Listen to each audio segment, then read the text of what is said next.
Abismo, conexión con el misterio, con Nacho Navarro, en Aragón Radio.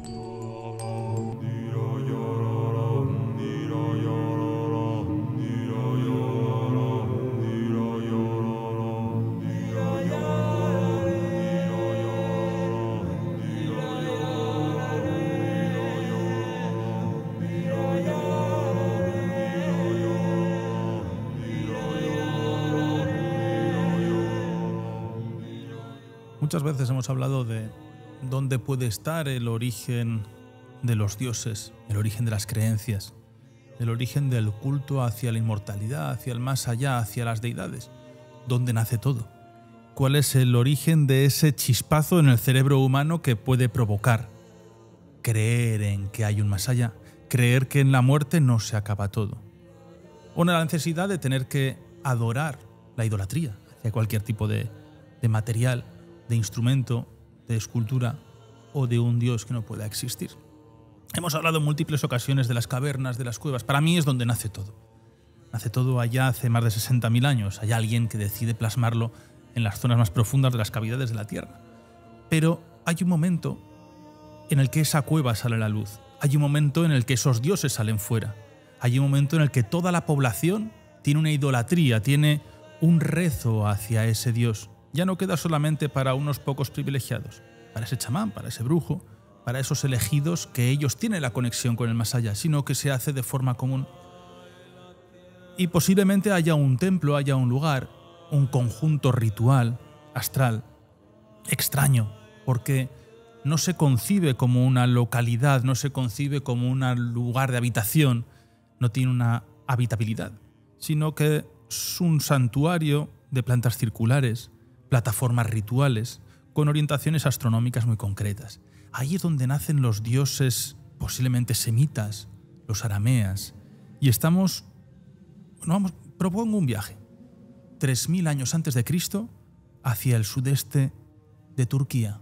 ¿Será ese el origen de todo? Viajamos a Sogmatar. Comienza Abismo.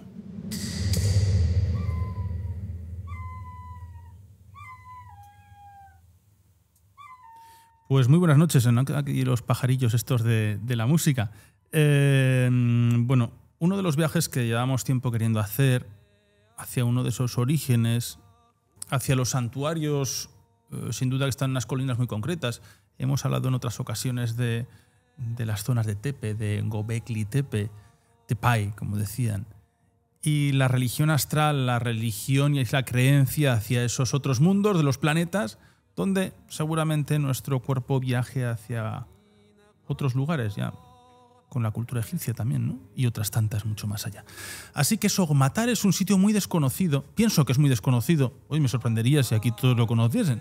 Pero bueno, son diferentes altares, diferentes cuevas, diferentes enclaves donde se sale del centro de la Tierra hacia el mundo intermedio, mundo superior, intermedio e inferior. Así que un tema para mí más que interesante, un tema de arqueología, un tema de prehistoria y un tema del por qué estamos aquí, por qué tenemos estas creencias. Silvia Ladrero, muy buenas noches. Buenas noches. Qué tema más mágico y además que abarca tantas culturas y tantas civilizaciones a lo largo de la historia, porque es un punto en común entre varias de las religiones, por ejemplo. Así que bueno, vamos a conocerlo. Bueno, pues este es un tema que nos ha traído nuestro buen amigo, prehistoriador, astrónomo, Rafael Balaguer. ¿Qué tal estás? Buenas noches. Hola, buenas noches. Bueno, un placer compartir una noche más con vosotros y para hablar de un lugar que a mí pues me marcó profundamente cuando lo visité. Es un lugar que de alguna manera provocó cambios en mi vida personal. Así que cuando Silvia me comentó la posibilidad de hablar de Sogmatar, dije enseguida que sí, porque es un lugar que para mí pues es muy mágico y que estoy de acuerdo contigo, es muy, muy, muy desconocido incluso a fecha de hoy. Las excavaciones más recientes pues datan de 2017 aproximadamente, así que bueno, no es que tengamos un gran conocimiento científico sobre cómo se vivía en este lugar, qué cultura pues lo creó, qué rituales se desarrollaban allí. Tenemos pistas, tenemos indicios, que es lo que vamos a comentar hoy. Y bien también ponerlo en valor pues con la sociedad que dio a luz a ese lugar maravilloso, y también entroncarlo con la sociedad actual, porque es un lugar de encrucijada de culturas que además está en una zona que para mí es el auténtico Big Bang de la civilización, porque ahí empieza el Neolítico, ahí empieza el origen de nuestra cultura más moderna, ¿no? Así que sí, punto cero de la civilización en toda esa zona, un lugar absolutamente impresionante. El Neolítico, que para mí es el declive del arte. Eso es muy curioso. Sí. Dices, progresa todo, progresa la mente del ser humano, progresa los artículos, todo lo que hacen de caza, la capacidad de recolectar, de cazar, pero en el mundo del arte, pues por desgracia, pues es un inicio a tiempo atrás. Sí, bueno, hacen sus piezas de arte, que son maravillosas también, pero por supuesto, el arte rupestre paleolítico para mí también es uno de los grandes hitos de la cultura humana y de la manifestación artística de la mente. Y sin duda, pues prácticamente es insuperable el arte rupestre paleolítico por lo que de profundo tiene, por cómo nos conecta con nuestros arquetipos, con nuestra verdadera esencia de seres conscientes del universo, integrados, esto es muy importante, integrados profundamente con la naturaleza. A partir de esa economía más de explotación y esa sedentarización, esa explotación de la naturaleza, pues ya nos va a hacer que nuestra relación con el entorno sea completamente distinta, sea completamente diferente. Y eso empieza en esta zona entre Turquía, Siria, donde está Sogmatar. Tiene que haber un momento en el que, cierto, las deidades, desde mi punto de vista, nacen en el interior de la Tierra, es donde hay un contacto con un más allá, y membranas que conectan con otro mundo. Sobre todo el mundo de los animales y de las plantas, el mundo humano de los dioses igual menos, ¿no? El antropomórfico. Pero tiene que haber un lapso de tiempo donde esos dioses salgan del interior. Esto es como en la iglesia, ¿no? Tiene que haber un momento en el que la religión sale, donde empiezan las procesiones, donde empieza la manifestación de la fe, la manifestación de una creencia fuera de un templo, fuera de su territorio. Para poner que el territorio ancestral son las cavernas, en la religión que nosotros tenemos son las iglesias, los templos, y hay un momento en el que salen hacia el pueblo, salen hacia afuera. Ya no solamente ese cara a cara que tiene el sacerdote / chamán, vaya, lo que queramos llamarle, y ese hay un punto de inflexión, y posiblemente, Silvia, estemos en este complejo. Bueno, estamos en un complejo, si queréis lo situamos en el mapa un poquito más exactamente. Está ubicada cerca de la histórica ciudad de Harran y, bueno, a unos 53 kilómetros más o menos al sureste de la ciudad de Sanliurfa.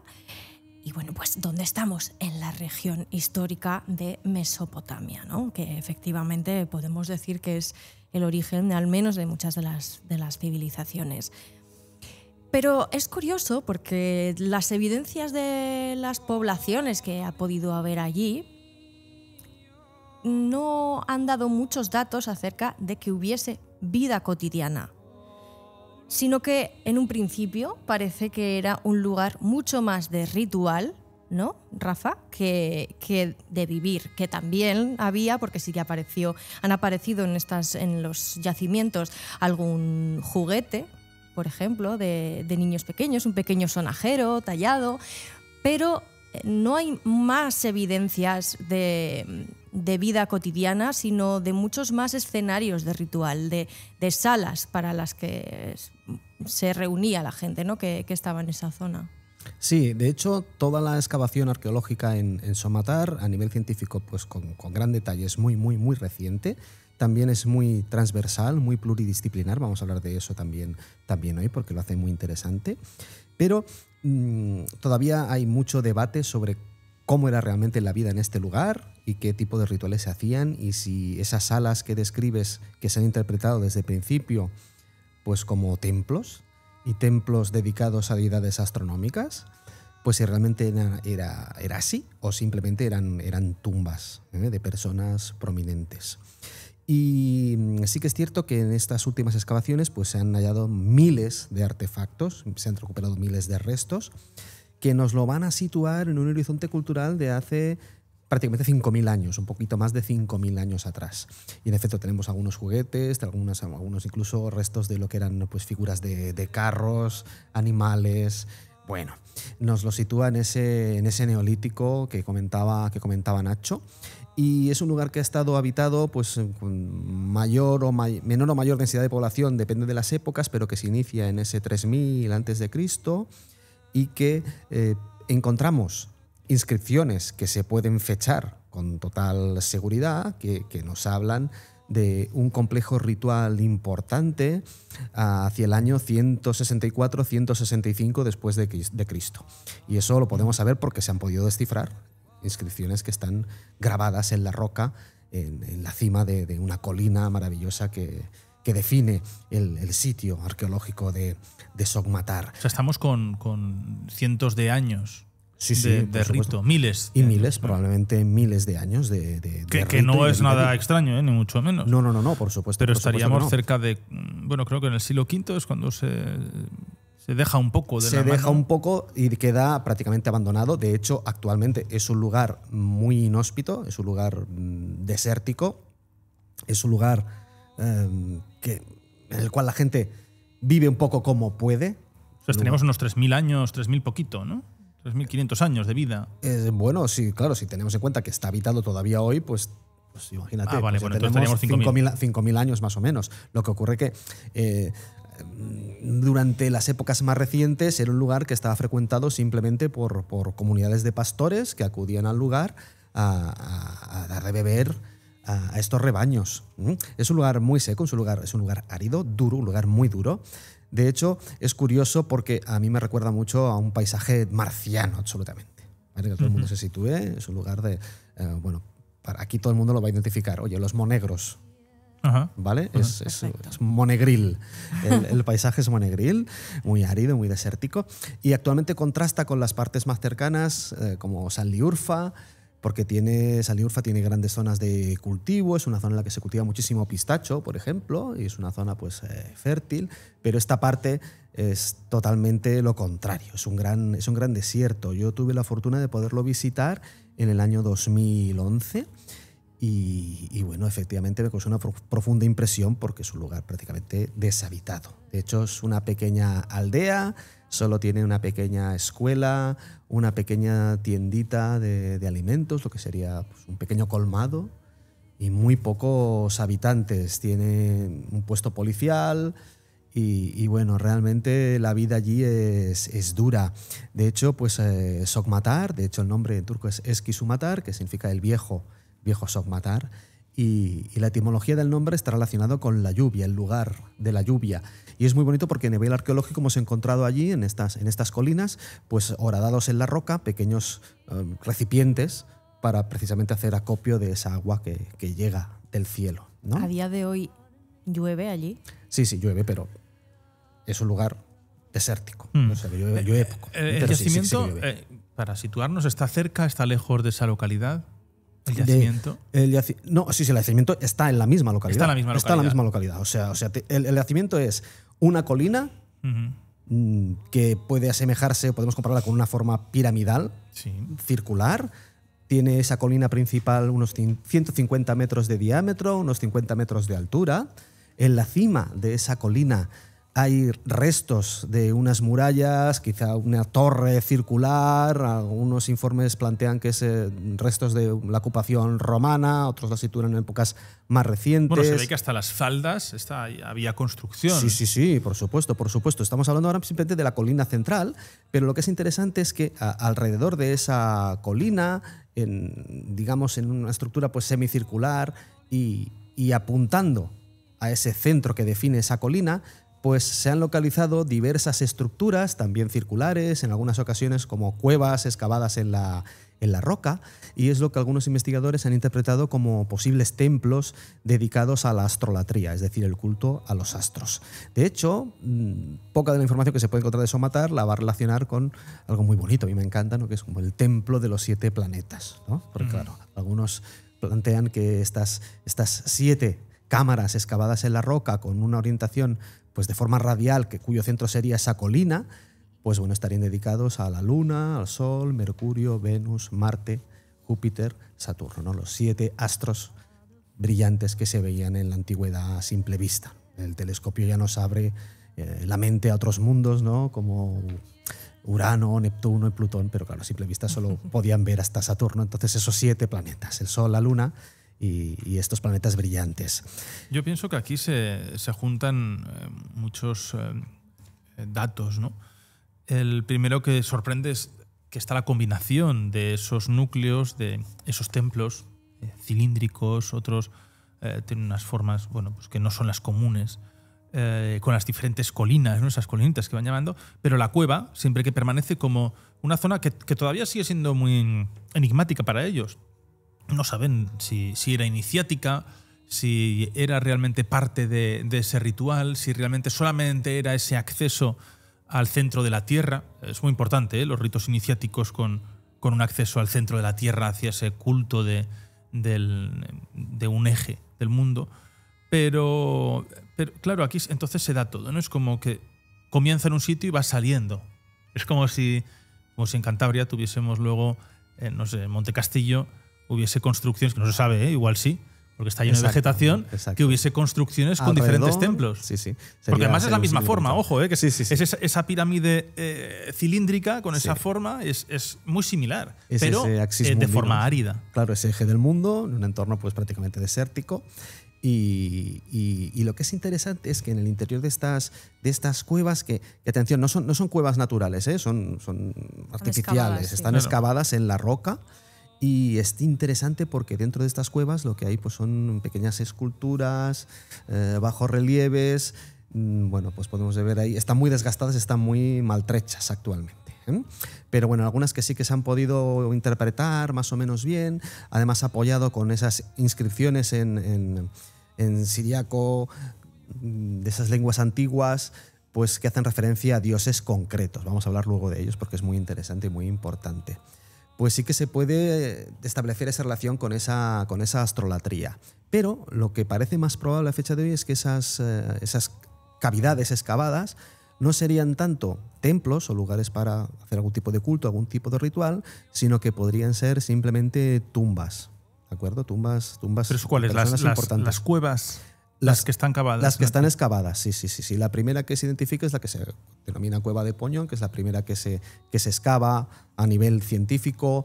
Se recuperan pocos artefactos de allí, pero sí que salen a la luz estas tallas, estas esculturas tan interesantes. Y luego también... Bueno, hay quien le recuerda a los antigua mitología griega y romana, que existieron los oráculos, esos centros que también estaban a la sombra, es decir, estaban en la oscuridad, fuera de la luz de los oráculos, sí. Lo que serían los centros de adivinación. Sí, por supuesto, porque sí que sabemos que, al menos en esta época, que sí que podemos datar por las inscripciones, porque tienen fechas que podemos asimilar a un calendario actual, pues ese 164, 165 después de Cristo. Esas inscripciones lo que hacen es, de alguna manera, lanzar o dejar para siempre grabadas en la roca oraciones para la protección de diversas personas. Tanto gobernantes como jefes militares, personas importantes de esa sociedad, pues hacían invocaciones y quedaban grabadas en la roca para que el dios principal, vamos a dar pistas ya sobre eso, el dios principal, el dios más importante, el dios de los dioses, pues protegiera tanto a estas personas en su viaje por el más allá como a los descendientes de estas propias personas. O sea, sería como las sibilas. Ellas se invocaban a Apolo, sería bueno, como ese dios con sí. sus inscripciones dentro de esa pequeña cueva, a veces natural, otras veces artificial, y fuera la gente esperando a ver las adivinaciones y la protección que ellas daban. Sí, también me imagino una especie de inscripciones votivas, ¿no? Como hacerles dejar esos exvotos que a veces se hace todavía hoy en muchas ermitas, ¿no? Dejar exvotos para pedir un favor al santo, a la santa. Los exvotos, bueno, pues para que la gente, igual alguno dice, ¿qué son los exvotos? Exvotos son ofrendas, habitualmente, si ustedes van a alguna ermita, ya quedan poquitos, pero hay lugares... esos antiguos que todavía permanecen casi intactos en el olvido. Si van a La Balma, entre Castellón y Aragón, es un sitio donde se ve claramente. Aparecen colgados de las rejas los exvotos. Los exvotos son piernas, brazos, cabezas, pies, manos de cera. A veces eran genéricos de hacer la reproducción de tu mano. Si tú tenías una dolencia de pierna, pues tenías una gangrena o una cojera, lo que hacías era, rezar a esa imagen y ese milagro de recuperar la capacidad de andar, la de movimiento. Entonces, tu regalo y tu obsequio como agradecimiento es una copia de tu pierna, de tu mano, de tu cabeza. Al igual que hay pelucas, que hay sobre todo trajes de novia, se regalaban, luego se obsequiaban muchos, y pequeños fetos. Los fetos siempre me han llamado mucho la atención, fetos en cera, que son esos agradecimientos hacia un mal parto, hacia un problema de las parturientas. Y bueno, pues cuando iban hacia ese santo, hacia ese lugar que tenía esa fama de milagrero, bueno, luego se hacía ese obsequio. Así que el obsequio es el exvoto. Y aquí es donde aparecen, los romanos también tenían sus exvotos en piedra, claro, que lo van a hacer, ¿no? Claro. Sí, sí. Pues allí se tallaban oraciones directamente en estas paredes de estas cavernas excavadas artificialmente y también en las laderas y en la cima de esta colina central. ¿De acuerdo? Y son muy interesantes porque todas ellas nos hablan de un dios, o el dios principal, el dios más importante, el dios de dioses, el señor de los cielos. Y ese dios, cuando no se denomina de esa manera, pues se le denomina con su propio nombre, que es Sin. Y este dios Sin es el dios de la luna. Uh-huh. Que es muy interesante porque al principio Sin. Claro, Sin, el dios Sin. Pero también ocurre como de Grecia a Roma, que van cambiando los nombres, Sí. permaneciendo el mismo dios. Sí, de alguna manera sí, porque luego podemos hablar de quién realiza estas inscripciones y quién realiza esa astrolatría, especialmente hacia la luna, hacia el dios. Esto ocurre como con Cronos, Sí. Saturno, ¿no? Que van... Claro, por supuesto. Y el origen de este culto astrolátrico es en realidad un poco más antiguo que estas excavaciones arqueológicas que nos han ido revelando pues, recientemente los estudios, y lo tendríamos que ir a buscar pues, a una zona que está relativamente lejos, porque bueno, estamos hablando que esto está muy cerca de la frontera con Siria, en Turquía, ¿de acuerdo? Muy cerca de Harran, como comentaba Silvia, entre Harran y Saldiurfa, y cerca de Göbekli también, por supuesto. ¿Dista mucho? No. Está, mira, de Harran a Sogmatar puede haber 40, 50 kilómetros más o menos, y a Saldiurfa puede haber 70, 80, y Göbekli Tepe está al ladito de Saldiurfa, así que bueno, estamos hablando de la misma zona. Luego ahí también tenemos Sultan Tepe, Karahan Tepe, toda esta zona. Todos los tepes. Este ahí Big están. Bang, claro, Tepe significa colina, monte, Y este ¿no? es Sogmatar Tepe, ¿no? Es Sogmatar. Bueno, mira, curiosamente Podría no. ser, porque al final podría ser perfectamente porque tiene su... esa colina central, efectivamente, pero bueno, ese es Kisumatar, el viejo Sumatar. Ya te digo, muy abandonado, muy desconocido, frecuentado hasta hace nada pues solamente por los pastores. Y bueno, yo estuve allí en el 2011, empezaba la guerra de Siria en aquel momento. Y lo recordaré siempre porque cuando preparábamos el viaje con mi compañero de investigación, el geógrafo Marqueras, pues bueno, estudiando con Google Earth previamente lugares que queríamos visitar y explorar en la zona, bueno, nos encontramos que en el propio Google Earth las fotografías del aeropuerto de la zona pues estaban pues con llamas y columnas de humo emanando del aeropuerto. Y digo, bueno, y aquí va a aterrizar el... ¿Pero y eso por qué? ¿Por el conflicto? Pues supongo, claro, es que era justo cuando empezaba la guerra de Siria. Bueno, decidimos, pues bueno, pues vamos para allá. ¿En paracaídas o algo? No, pues aterrizamos con el avión. Bueno, algunas de las maletas se perdieron y fueron de Estambul como para reclamarlas. hasta Japón, luego volvieron, pero bueno, no tuvimos demasiado problema. Paseo. Bueno, el problema sí, porque en alguna ocasión tuvimos que utilizar los traductores de Google, porque claro, allí mucha gente pues solo habla turco. También la población es kurda en esa zona, hay población kurda allí. Y bueno, alquilamos un coche y bueno, nos pusimos a explorar todos estos lugares tan impresionantes. Bueno, visto con años de diferencia y experiencia, ahora lo vemos un poco imprudente por nuestra parte, porque lo cierto es que no parábamos de cruzarnos con convoyes militares, con carros de combate, tropas, bueno, una dirección ni otra, bueno, la cosa estaba un poco... ¿Qué hace este aquí? Sí, ¿qué hacen esta gente? Porque tú ya... no sé si aquí ya aprovechaste para tomar las mediciones. Claro. ¿O todavía no? Aquí no tomé mediciones en Sogmatar, porque esto nos lo encontramos un poco sobre el terreno buscando lugares que visitar. Sí que aprovechamos para tomar las lecturas pues, de Göbekli Tepe, por supuesto, conocer a Klaus Smith, que es el arqueólogo alemán que trabajó allí, que lo popularizó de alguna manera. Pero en Somatar no tomamos lecturas, porque fue una sorpresa un poco sobre la marcha. Encontramos información sobre Somatar y dijimos, oye, pues esto está aquí cerquita, vamos a ir un día hasta allí.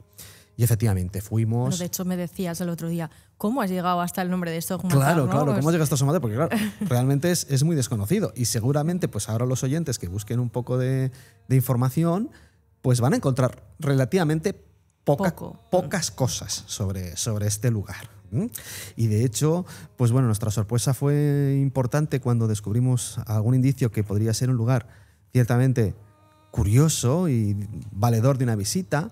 Y el viaje es interesante porque pasábamos de una zona pues, fértil, con regadíos, bueno, con vegetación, cultivos, y el paisaje se va desertizando, te vas adentrando en ese desierto.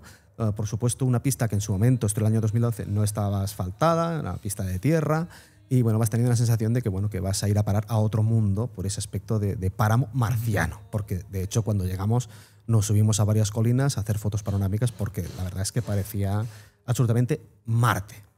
Y realmente el lugar nos impresionó porque yo había estado en Tanzania, había estado en otros lugares del mundo con lugares en los que la gente, por desgracia, pues vive con miseria, con carestía. Sí. Y el lugar me pareció de los más pobres que yo había visto hasta esa época. Eran casas de barro muy maltrechas, la colina dominando pues ese pequeño valle a la base de esa colina, de ese eje del mundo. Y nada, un par de coches sin nadie a la vista. O sea, turismo cero en el yacimiento. Turismo absolutamente cero. ¿Y está vigilado o hay alguien que controle eso? No. Hay simplemente las pocas personas que habitan, una comunidad muy, muy pequeñita, porque de hecho pues solo hay una pequeña guardería, esa tienda que os he comentado, algún puesto de policía, que cuando nosotros estuvimos allí no había absolutamente nadie, o sea, no había nadie. Así que nos dispusimos a explorar el entorno pues, libremente.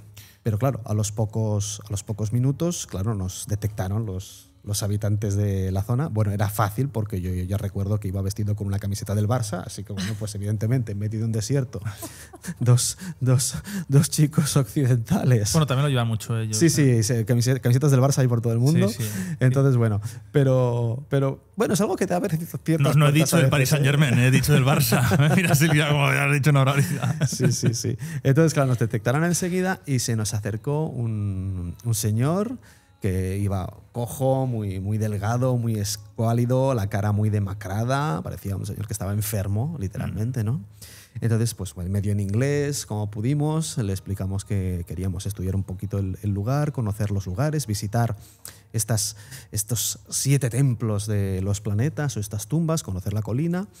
Y se ofreció muy amablemente a hacernos de guía y a llevarnos por todas estas tumbas y contarnos un poquito la historia del lugar en primera persona. Algo apasionante que jamás olvidaré. Y bueno, él nos atendió estupendamente bien y nos contó que para él esos templos de los planetas, que en realidad pues eran tumbas de sus antepasados, él nos confirmó un poco esta idea, ¿no? Bueno, que seguramente enterrasen allí. Sí. Por lo menos sus antepasados. Anteriormente, pues. No, por supuesto.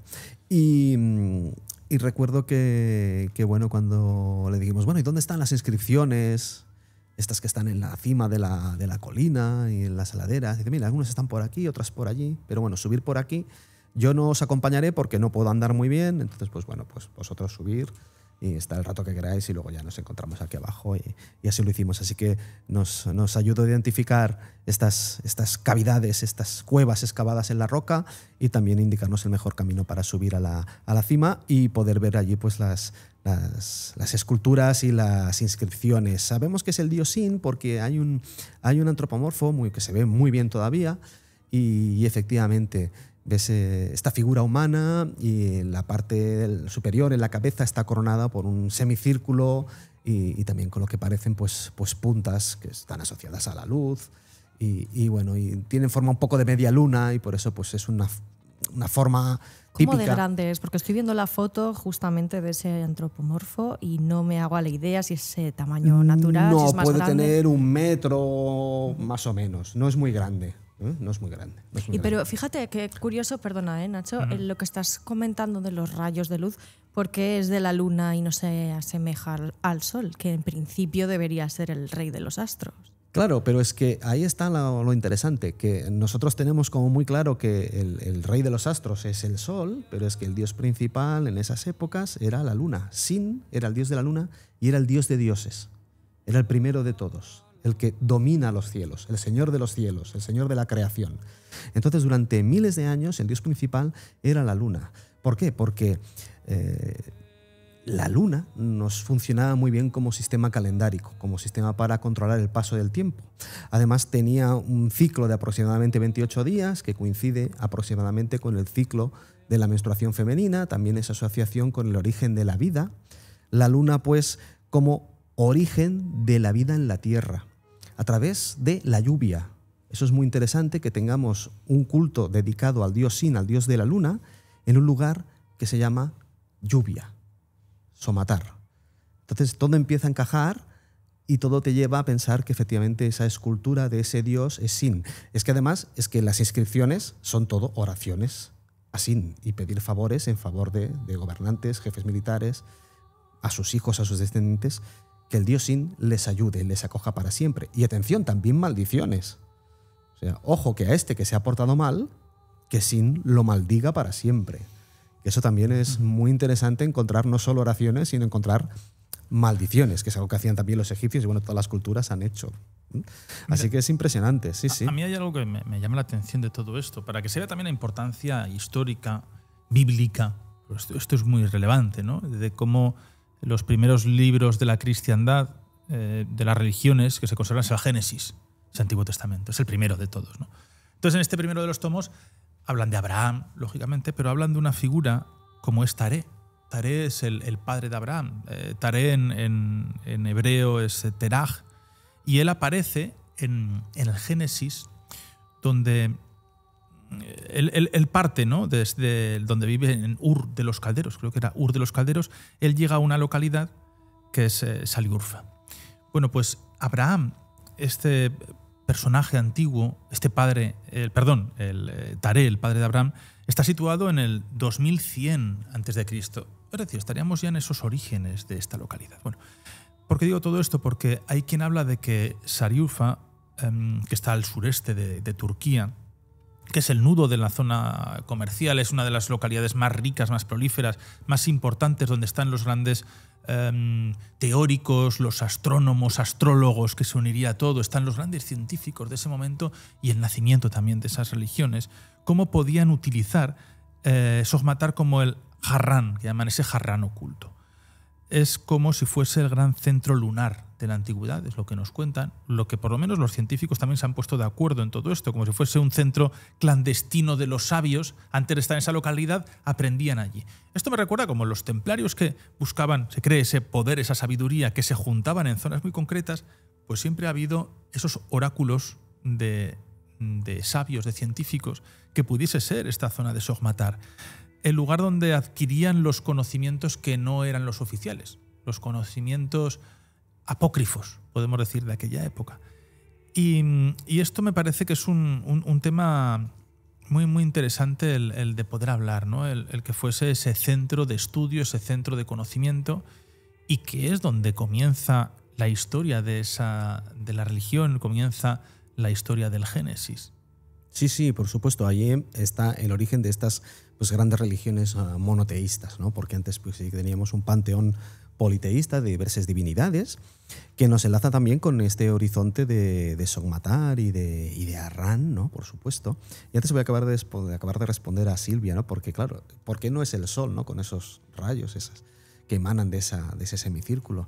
Claro, he dicho que el dios principal era la luna y efectivamente era así, pero llega un momento en que los sacerdotes astrónomos se dan cuenta que, oye, la luna brilla porque está reflejando la luz del sol y entonces dicen, oye, pues que a lo mejor no sea el dios más importante, entre comillas, el sol que está iluminando la luna, ¿no? Entonces se produce un poco ese cambio que también coincide con el advenimiento de la agricultura y la ganadería en este horizonte neolítico, porque controlando el paso del tiempo y de las estaciones, los ciclos de reproducción del ganado y luego las épocas en las que puede sembrar o no, pues eso también se regula, pues por supuesto, con el paso del tiempo durante el año de las estaciones y con el ciclo solar, aparte del cálculo de los días simplemente lunar, ¿no? Porque, ¿y qué opinarías de ese criptoscriptorium? Es decir, ese archivo secreto del conocimiento.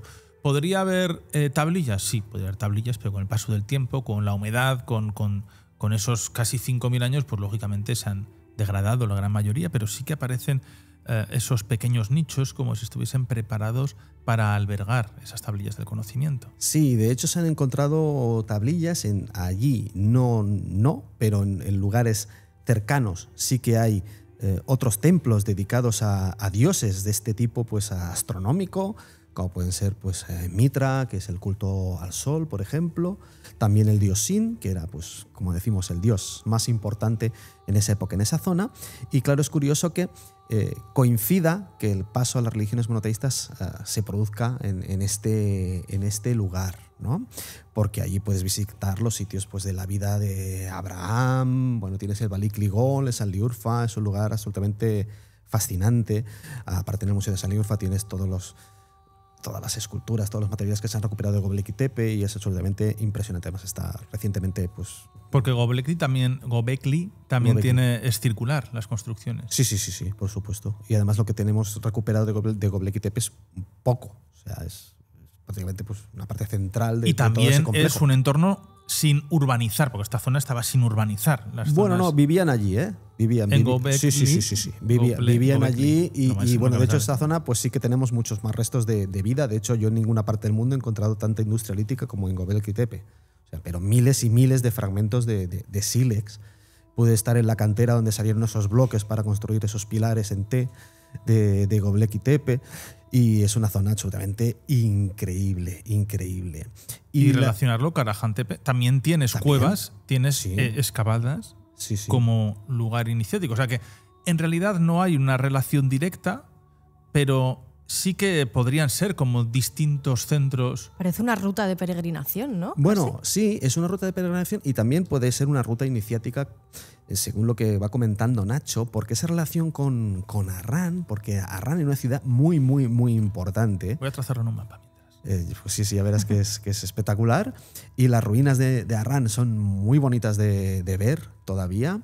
Ahí recuerdo que cuando nosotros llegamos, pues era última hora de la tarde. Y bueno, pues también como éramos fáciles de detectar, porque debíamos ser los dos únicos locos occidentales que se atrevían a ir por aquella zona en aquellos momentos, pues bueno, también nos detectaron a los 3 segundos de aparecer allí y ya nos vino un chico joven. Les habían avisado del otro lado. Exacto. Ya nos detectaron inmediatamente y bueno, vino un chico joven que ya se ofreció a hacernos de guía, también pues aceptamos, obviamente, y después de contarnos un poquito todo lo que se podía ver allí, porque tiene restos de observatorios astronómicos realmente en Harran. Y luego, bueno, nos invitaron a tomar el té, a comer algo con ellos. Y bueno, al final todo era para que les compraras pues alfombras y toda su artesanía. Y recordaré siempre, bueno, yo estaba más o menos tranquilo, pero mi compañero Omar no las tenía todas consigo porque pensaba, bueno, aquí estos nos ponen cualquier cosa en el té y aquí ya no volvemos a ninguna parte. Nadie sabe que estamos, además nadie sabía dónde exactamente estábamos. Así que bueno, pero no fueron absolutamente amables. De hecho, Turquía la recomiendo muchísimo a todo el mundo. Es un país fascinante, impresionante, y recomiendo muchísimo la visita porque sobre todo sus gentes son una auténtica maravilla. Te hace un triángulo perfecto. Sí, ¿no? Sí, un triángulo perfecto entre Sogmatar, Göbekli y Harran. Y Harran, sí. Es una ciudad, además que es una ciudad muy importante, muy grande, una ciudad bíblica. De no hecho, me pongo a medirlo porque a ver si van a coincidir también las distancias. Bueno, podríamos medirlo a ver qué tal. No lo he hecho, no lo sé. Pero bueno, pero ya sabes que luego estas cosas coinciden. Puede ser. Y es una ciudad que había llegado a tener más de 1 millón de habitantes en su momento. Y es una ciudad que abarca pues desde Neolítico hasta el siglo XIII, que es destruida. Hablamos de Harran. Harran, sí, es destruida por los mongoles finalmente. Pero aún podemos ver restos de la torre de observación astronómica, porque en Harran sí que había toda una cultura astrolátrica impresionante. Porque era un centro espiritual y científico de primera magnitud en la antigüedad, y los sacerdotes y la cultura que dominaba la zona eran los sabeos. ¿Los sabeos dónde venían? Venían del reino de Saba, famosísimo, ¿no? Lo que actualmente es hoy Yemen. Y es una cultura pues preislámica que tiene unos componentes de adoración de los astros absolutamente fascinantes, que empiezan pues con esos dioses principales: el Sol, la Luna, y pues Mercurio, Venus, Marte, Júpiter y Saturno. Que entonces esto ha sido una herencia luego hacia el mundo latino, ¿eh? Sí, claro, por supuesto. Sí.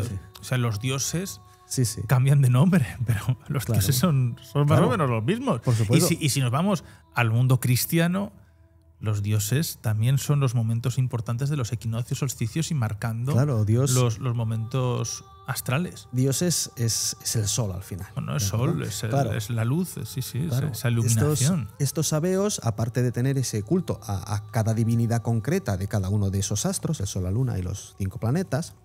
O sea, para ellos el dios principal es el sol. Para ellos, esto es muy interesante. Tienen esa astrolatría, una divinidad para cada uno de estos 7 astros, ¿de acuerdo? Pero atención, luego tienen otro dios, el dios principal, que es Alá Talá. Y este es el Señor del cielo, el Señor del firmamento, el que lo crea todo. Ese está por encima de todos los demás. Pero a un nivel más práctico, un nivel de realizar tus ritos, a pedir tus oraciones, se dividían en tribus, en diferentes clanes, y cada una podía elegir qué divinidad era su preferida o a cuál dedicar sus esfuerzos y dedicar sus templos principales. Así que tenías comunidades que adoraban más al Sol que a Mercurio, por ejemplo, y en cambio otros pues sí que adoraban a la Luna o cualquier otro de los 7. Pero en realidad es un poco parecido aquí, a lo mejor, que nadie se ofenda, que lo digo para bien, con las vírgenes, ¿no? Aquí la Virgen del Pilar, la Virgen de la Cabeza, la Virgen de tal. En cada pueblo se venera una virgen diferente, que al final, bueno, pues sí, vale, es la misma en realidad, pero con nombres diferentes. Es que ahí también juega la historia de las apariciones. Las vírgenes de la Encina, de la Carrasca, la Virgen de la Oliva. Sí, pero esto te agradezco que nombres la Virgen de la Oliva. La tenemos detrás. La dejé. Bueno, al final pues es el lugar de aparición. Claro, pero bueno, estamos hablando de que la Virgen pues como una representación de esta divinidad, ¿no? En cambio aquí pues sí que estaríamos hablando de cultos un poco diferenciados para cada uno de esos dioses, que estarían todos pues a la par, por debajo, inmediatamente debajo de ese dios supremo o dios principal, ¿no? Que sería este dios del firmamento. En definitiva, nos está hablando de esa astrolatría, ese culto a los cielos, a los astros. ¿Por qué los dioses coinciden? Porque, claro, veían una bóveda celeste de estrellas fijas, algunos astros se movían. Oye, el Sol y la Luna, dioses indiscutibles, y los otros un poquito más por debajo, pero bueno, también importantes, porque, claro, son los que están al final facilitándonos algo muy importante, que es el control del calendario. Porque al final la astronomía pues nace también en esta zona, un poco más al norte, en Egipto. Hay sacerdotes dedicados únicamente a controlar el paso del tiempo, que son los orólogos, los que calculan las horas del día y los que calculan con precisión esos movimientos de estos astros. Los Efectivamente, orólogos. Los estudiosos de las horas. Con O, no con U. Con H, de orólogos.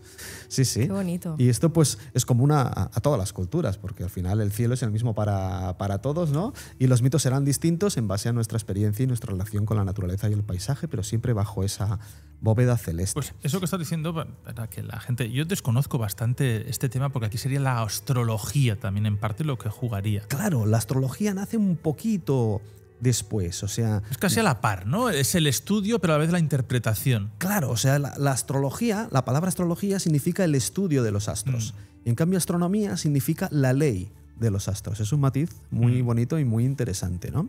Entonces, podríamos decir que nacen a la par, pero en realidad los primeros tratados puramente astronómicos parece ser que los tenemos en Egipto, hasta donde sabemos hoy, y al principio nace como astronomía.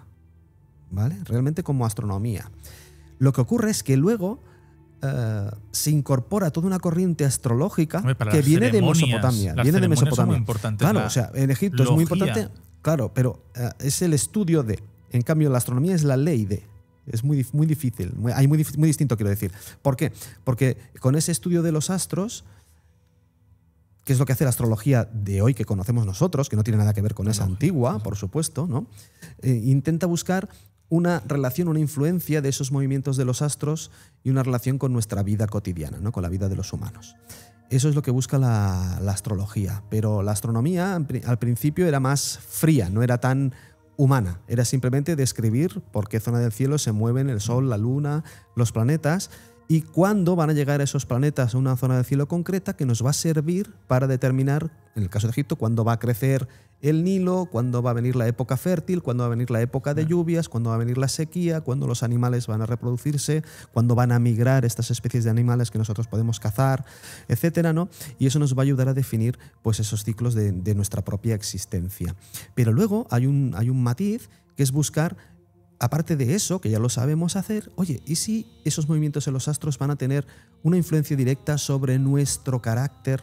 ¿Y si podemos predecir el devenir en base a esos movimientos de los astros? Y eso es lo que intenta hacer la astrología, buscar relaciones e influencias sobre nuestras vidas. Y eso viene de esta zona de la que estamos hablando hoy, viene de Mesopotamia, que luego se permea, o sea, de Mesopotamia, o sea, Egipto genera o inventa, entre comillas, la astronomía, la astrología aparece más en esta zona de Mesopotamia y se intercomunican y las dos luego beben una de la otra, la astronomía de la astrología y la astrología de la astronomía.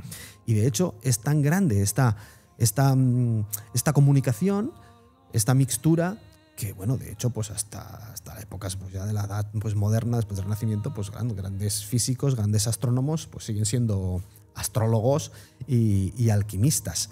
Y esto pues lo tenemos bien documentado en esta zona de Harrán, porque tenemos observatorios astronómicos que han podido llegar sus ruinas hasta hoy, con ese culto astrolátrico que procede de esta zona de Yemen, del reino de Saba, de estos sabeos, y efectivamente, pues en Somatar también encontramos indicios de esta relación con Harrán, porque están muy cerquita, y esa relación astrolátrica con el dios de la luna, ese culto de la luna Sin que hacían en Harrán. Los que les guste interpretar y saber qué podían decir cada uno de los astros, mira, yo lo voy a decir rápidamente, ¿no? Eso quería ese punto astrológico. El Sol, esa colina del Sol, lo que haría es una plataforma de ritual con una posible alineación equinoccial y simbolizaría la iluminación, el orden y la autoridad divina. La luna, lo que haría es asociada a Sin, a Nana, que puede tener varios ritos nocturnos, claro. Aquí luego fue muy utilizada, además, aquí sobre la brujería.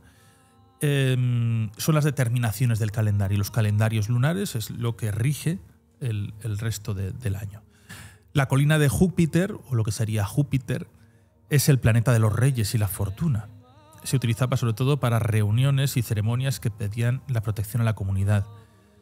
Luego Venus va ligado a esa fertilidad y a la renovación, rituales de purificación. Saturno, que es lo que lo ligan a los límites, el destino y el tiempo, cierre de los ciclos. Es muy bonito porque al final Saturno, que es Cronos es el que devora, ¿no? El que se come a sus hijos, y realmente es el tiempo, es aquel que logra medir el tiempo. Aunque sus hijos luego fuesen a conquistar el resto de la tierra de las creaciones, y dice, aquí no conquistáis nada, yo os voy devorando y así no me quitáis aquí el mando. Luego estaría Marte, que eso sí que sería la guerra, la defensa y la energía, que es la protección sobre las invasiones, lo podían utilizar. Y Mercurio, el mensajero, el dios del conocimiento y la mediación, y lo que era es para interpretaciones y consultas rituales. Sí, totalmente. Y esto nos lleva de nuevo a Somatar, a ese posible enclave de este templo de los 7 planetas, ¿no? Porque la primera de esas cuevas, tumbas que se estudia es la de Poñón, y luego hay otros investigadores, otros arqueólogos que se dedican a explorar un poquito este lugar.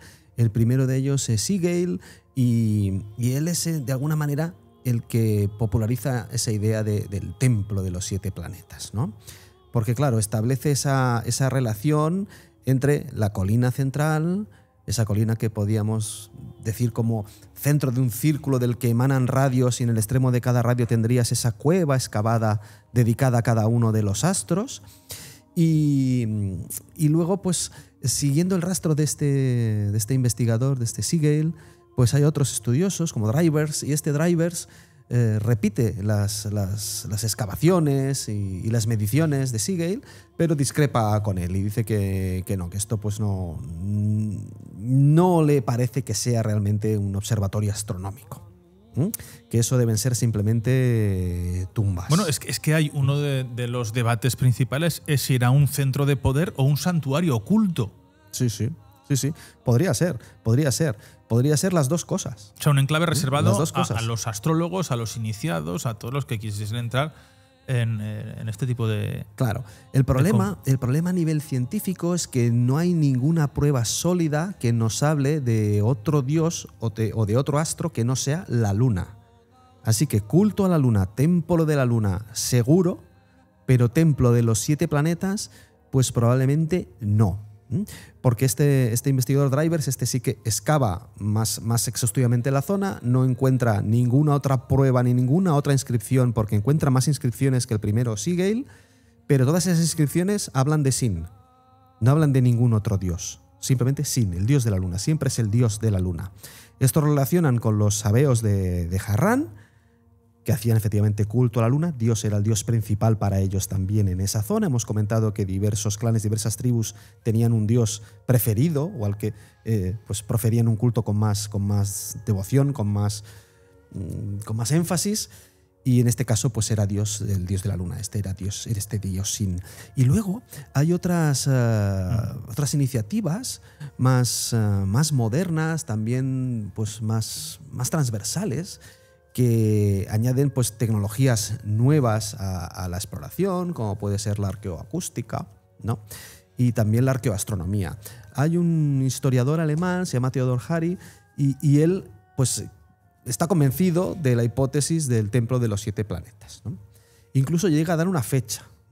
Llega a dar una fecha y él plantea que esos templos pues están reproduciendo las posiciones en el cielo de estos 7 astros, concretamente el 17 de mayo del año 93 a.C., ¿no? Entonces dices, bueno, ¿y cómo llegas a esa precisión, ¿no? Bueno, eso es lo que se hace en arqueoastronomía actualmente, que simplemente con los programas que tenemos hoy en día a nuestra disposición, que podemos simular el cielo en cualquier lugar del mundo y en cualquier fecha y hora que nosotros queramos, pues claro, tú te colocas en Sogmatar y puedes ir remontándote en el tiempo en cualquier lugar en el que las posiciones de planetas en el cielo te recuerden a la orientación que tienen esas tumbas o esas cuevas excavadas en la roca alrededor de la colina central de Sogmatar. Y para Theodor Harry, pues esa orientación coincide a un modo de una imagen pues quizá especular de cómo están esos planetas en el cielo. Nosotros ponemos esos templos en la roca y eso correspondería al 17 de mayo del año 93 a.C. Incluso llega a decir a las 20:45, si no recuerdo mal. O sea, que está perfectamente en ese calendario. Mira, yo os voy a poner las teorías que he encontrado, ¿no? La primera teorías extremas, podemos decir. Una, el centro de una antigua red astral global.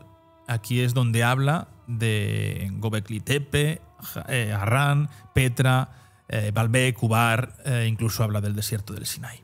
Y la idea aquí dice que Sogmatar sería un observatorio ritual de un mapa sagrado del cielo proyectado sobre la Tierra. Esto lo hemos visto ya desde la prehistoria, de cómo toda esa proyección celestial se va plasmando también en las piedras. Claro, es lo que diría Theodor Harry, ¿no? Dice, bueno, incluso da una fecha en base a ese estudio. Yo soy escéptico totalmente en cuanto a eso, porque claro, buscar posiciones en el cielo que tú eres más de enterramientos, ¿no? De lo que puedan marcar. Sí, mira que a mí la hipótesis arqueoastronómica me fascina y me encanta, y oye, ojalá fuera cierto. Lo que pasa que luego no tenemos nada más que nos apunte a dioses astrales más que Sin, el dios de la luna, porque luego la única inscripción que hay con una fecha, hay varias y nos dan la misma fecha. Nos dan el 164, 165 a.C.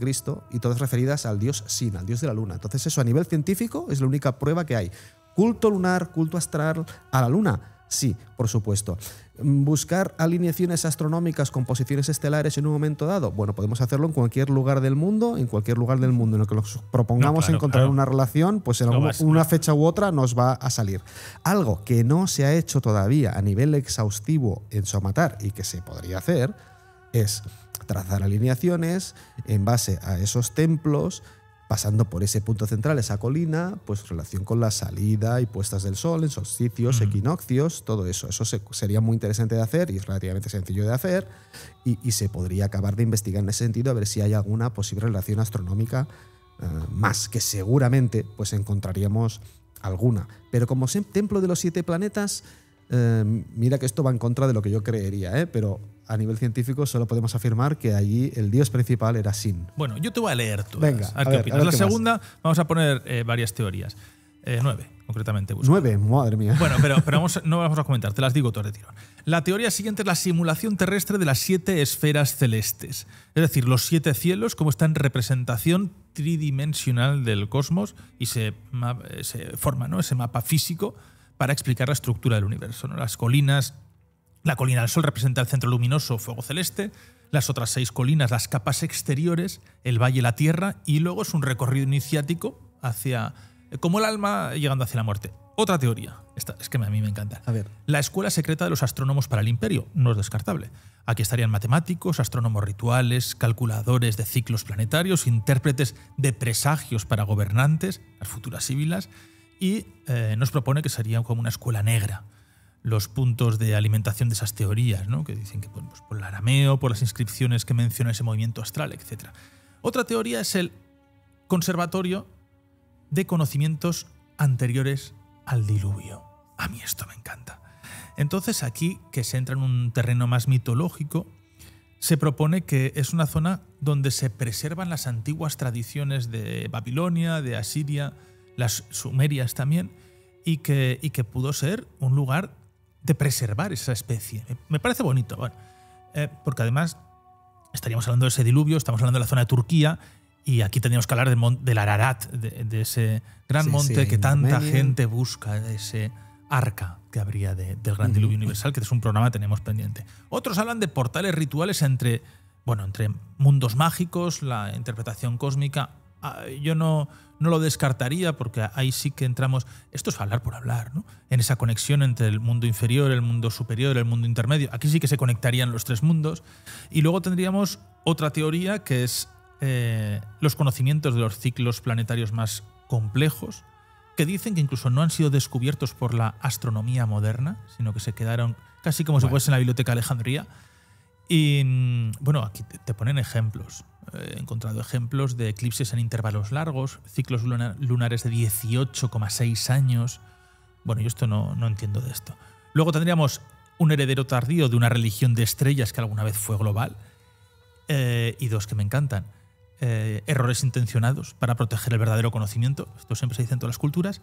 Y esta, pues, para contactar un santuario, para contactar con inteligencia extraterrestre. Bueno, maravilloso, me ha encantado. O sea, luego me lo pasas, por favor, porque... Sí, bueno, mira, te los vas a quedar enteros. Porque esto es lo que he ido recopilando es muy interesante. de esas historias e vale, informaciones. entonces yo voy a descartar bastantes y entonces comento las que me parecen más plausibles. ¿Vale? Bueno, lo de los errores intencionados para proteger el verdadero conocimiento, esto pues... bueno, dices, podría ser, pero lo descartamos como una posibilidad. Matar como santuario para contactar con inteligencia extraterrestre, esto no lo había visto nunca y me ha encantado. Pero eso siempre aparece. Eso siempre aparece. Sí. Pues entonces... Sí. Esto también puede ser un plato para... Esto no. Entonces, cosas interesantes que también... Se asoma ahora el profesor Arenas. Que también has comentado, ¿no? El tema de los anillos concéntricos y como representación del cosmos o del sistema solar. Oye, qué curioso esos ciclos de 16 años. Sí, claro, es que ciclos de eclipses, esto se empieza a descubrir de manera científica en estas épocas. Ya en Mesopotamia, Babilonia, ya había estos grandes orólogos, ya eran capaces de predecir eclipses, de predecir cuándo se iban a producir posiciones planetarias concretas que eran muy importantes para ellos celebrar rituales de gran importancia social. Entonces esto sí, pero como la idea de Sogmatar como un mapa del cielo a gran escala, te diría que no. Además, es que los templos dedicados a estos otros planetas, pues son pequeños, son construcciones de pequeñas dimensiones, están absolutamente destrozados, están absolutamente derruidos. O sea, allí realmente debió vivir bastante poca gente después de esta época de esplendor que debió ser pues hace esos 3000 años aproximadamente, ¿de acuerdo? Y luego este lugar cae en el olvido a partir de que precisamente se recuperan esas inscripciones del dios Sin, que es cuando más adelante ya empieza a llegar a esta zona el cristianismo, ¿de acuerdo? Que empieza pues de alguna manera a borrar esos cultos mal llamados paganos, porque lo de pagano es simplemente el culto del pueblo, que es el culto original de las zonas asociadas al territorio. Así que estas ideas... Bueno, hay muy interesantes. Bueno, muy interesante. Son por teorías. ejemplo, me ha gustado mucho lo del diluvio universal y Oye, pero es que además se enlaza toda la zona de Turquía, toda la zona de Armenia con todo además, esto. Aquí hay otra colina, otro tepe, que es Sultán Tepe, que también pude estar allí. Y allí yo aluciné mucho, porque allí, ¿Estuviste? Allí estuve, sí. Y allí yo, es alucinante porque, claro, la estratigrafía básica nos dice que, claro, cuando estás en un yacimiento arqueológico, lo que está más abajo es más antiguo, ¿no? Y allí pues estaba como la historia al revés. De manera que yo me encontraba, no sé, en una pared, en un estrato de 2 metros de altura, por ejemplo, 2 metros de potencia, pues en la parte más baja, bases de columnas clásicas y por encima, pues industria lítica en sílex. O sea, es como al revés. Y bueno, entonces me quedé. ¿Qué ha ocurrido aquí? Esas teorías de que ha habido algún cataclismo brutal que se han roto esas civilizaciones, esas culturas, y todavía quedaría de... O los que sobrevivieron a eso, pues volvieron a tallar piedra. O sea, la idea de que de alguna manera hubo un diluvio universal, un gran cataclismo global. Bueno, para mí ese cataclismo fue absolutamente real. De hecho, luego los mitos que nos han llegado a nosotros a través de los relatos de la Biblia y otros. Acuérdate de Sodoma y Gomorra, estuvimos claro, aquí por eso, eso. Son relatos de memoria cultural, ancestral, de episodios cataclísmicos, de eventos catastróficos globales que ocurrieron en época histórica y que se han transmitido de generación en generación. Así que bueno, eso me gusta. Claro, astronomía antigua que la astronomía moderna no ha logrado descifrar. Bueno, sí que la hemos descifrado. Lo que sí que hemos podido ver es que en la antigüedad había grandes astrónomos.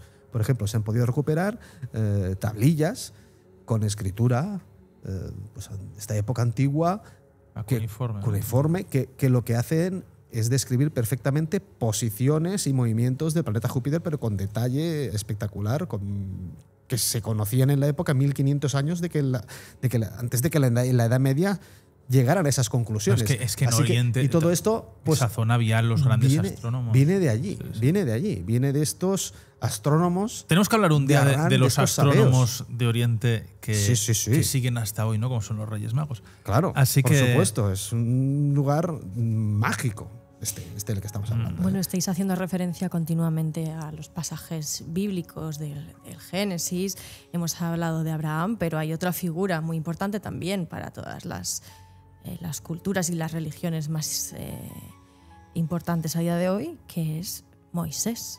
Esta es tierra de Moisés también. Sí, es que está todo allí. Se supone que en Sogmatar es donde ocurrió el pasaje en el que él pega con un bastón y abre un pozo. Ay, perdón. Abre un pozo y entonces pues a partir de ahí... Por hablar. Sí. No es donde abre las aguas. Esto es una vez que ha escapado de Egipto. Él se refugia en esta zona, eso sí se sabe que debió ser así en caso de que ocurriese, ¿no? Y se sitúa en este pueblo en concreto que estaba pastoreando y bueno, pues se abrió un pozo ganado, de un golpe. Sí, San Valero también, veces, en su exilio a Valencia, en Daroca pegó 3 golpes e hizo un pozo. Siempre son 3 veces. ¿Eso lo sabía? Bueno, es un número que mágico. San Valero también con su báculo, pom, que iba con San Lorenzo hacia su destierro en Valencia, y en Daroca, 3 golpes también y abrió un pozo. Y ahí está el pozo. Pues mira, igual que Moisés, igualito. Pues eso.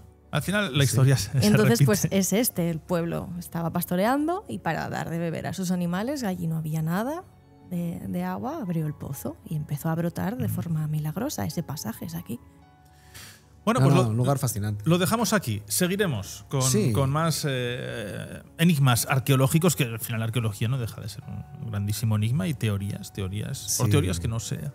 Las teorías que luego se van modificando con el paso del tiempo. Pero bueno. Sí, yo os quiero, para acabar, comentar una pequeña anécdota cerrando ya pues el tema de Sogmatar. Y es que, bueno, os he contado que llegamos allí y que un hombre de la aldea pues se ofreció a hacernos de guía ayudarnos a explorar la zona y bueno, fue muy amable y bueno, nosotros subimos a esa colina con las inscripciones, la exploramos, la documentamos y luego volvimos a bajar a la zona. El señor nos estaba esperando allí. No subió.